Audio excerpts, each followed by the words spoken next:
ప్రియమైన దేవుని పిల్లలారా, ప్రభు యేసుక్రీస్తు నామంలో మీకు నా వందనములు. ఈరోజు దేవుని వాగ్దానము కీర్తనల గ్రంథము 70వ అధ్యాయము 2వ వచనము. కీర్తనల గ్రంథము 70వ అధ్యాయము 2వ వచనం వాక్యం ఇలా ఉంది: నాకు కీడు చేయగోరువారు వెనకకు మళ్లింపబడి సిగ్గునందుదురుగాక అని.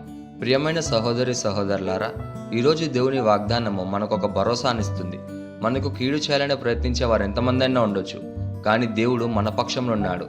ఆయన మనలను అవమానపరిచేవాడు కాదు. గౌరవంతో తలెత్తేలా చేసే దేవుడు మన దేవుడు. దేవుని సంతానమైన మనకు ఎందరో విరోధులు ఉండొచ్చు. కొందరు మనకు అడ్డంకులు కలిగించాలనుకుంటారు, మనకు నష్టం కలిగించాలనుకుంటారు. కానీ మనం దేవుని మీద విశ్వాసం ఉంచినప్పుడు ఆయన వారినే సిగ్గుపడేలా చేస్తాడు. దేవుడు మనం న్యాయంగా నడిచినప్పుడు మన తరపున న్యాయం చేస్తాడు.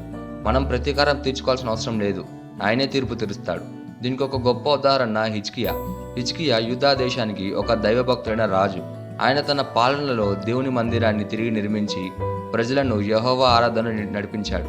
అయితే ఒకరోజు అజర్యా రాజు యెరూషలేముపై యుద్ధానికి వచ్చాడు. అతనికి పెద్ద సైన్యం, బలమైన రాజ్యం ఉంది. ఆయన దేవునిపై వ్యంగ్యంగా మాట్లాడాడు. మీరు నమ్ముతున్న యెహోవా మిమ్మల్ని రక్షించగలడా అని అవమానపరిచాడు. ఆ సమయంలో హిజ్కియా భయపడలేదు.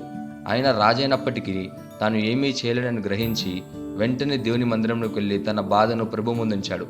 ఆయన యెషయా ప్రవక్తను పిలిపించి దేవుని సమాధానాన్ని అడిగాడు. దేవుడు అతని ప్రార్థనను విన్నాడు. ఆయన ఇలా అన్నాడు: హిజ్కియా, భయపడొద్దు, నిన్ను దూషించిన వారిని నేను సిగ్గుపడేలా చేస్తాను అని.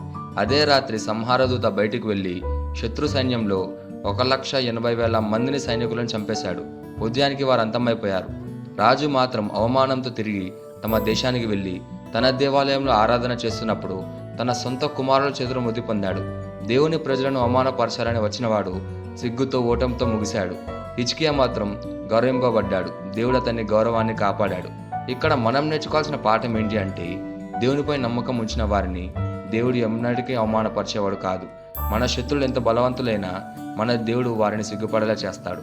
ఈ వాగ్దానాన్ని మన జీవితానికి ఎలా తీసుకోవాలంటే, మొదటిగా మనకు కీడు చేయాలనుకునే వారిని చూసి భయపడకూడదు. మనం దేవుని న్యాయపరులు లేదా విశ్వాసుల ప్రార్థనలో నిలబడే వారమై ఉండాలి.